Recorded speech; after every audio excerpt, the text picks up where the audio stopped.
Have you ever heard of the haunted Annabelle doll? Yes, you saw her in Hollywood movies.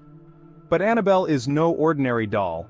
She is a figure that has transcended the boundaries of mere toys and entered the realm of the supernatural.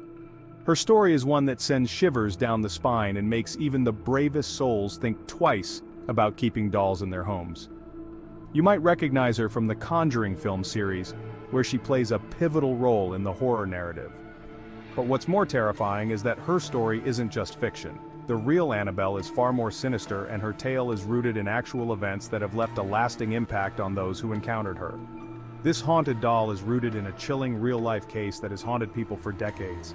The true story of Annabelle is one that has been passed down through whispers and hushed conversations, a tale that has grown more terrifying with each retelling. It all began in 1970, when a young nurse named Donna, living in Hartford, Connecticut, received the doll as a gift from her mother. Donna was a kind-hearted woman, and she saw the doll as a charming addition to her home. Little did she know, this seemingly innocent gift would soon become the source of her worst nightmares. What started as a heartwarming gesture would soon turn into a nightmare. The doll, with its innocent appearance, masked a dark and malevolent presence that would soon make itself known.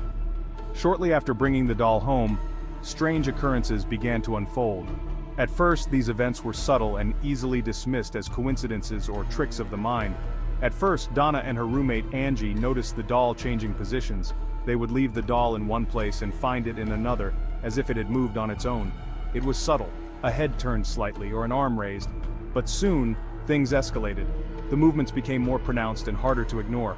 The doll wasn't just moving, it seemed to have a life of its own, shifting positions in ways that defied explanation.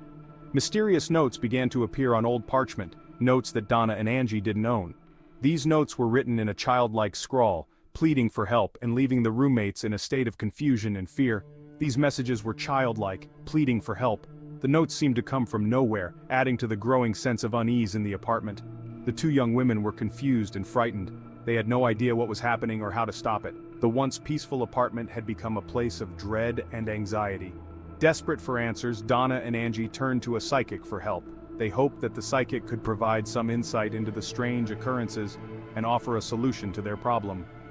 During a seance, the medium revealed that the doll was inhabited by the spirit of a young girl named Anabelle Higgins, who had died in a tragic car accident near their apartment complex. The spirit claimed to be lost and in need of comfort. Feeling sympathy for the spirit, Donna and Angie treated Annabelle like a living child. They believed that by showing kindness to the spirit, they could help it find peace. They even bought her toys and clothing, believing they were comforting a lost soul. The doll became a central figure in their lives, and they did everything they could to make Annabelle feel at home.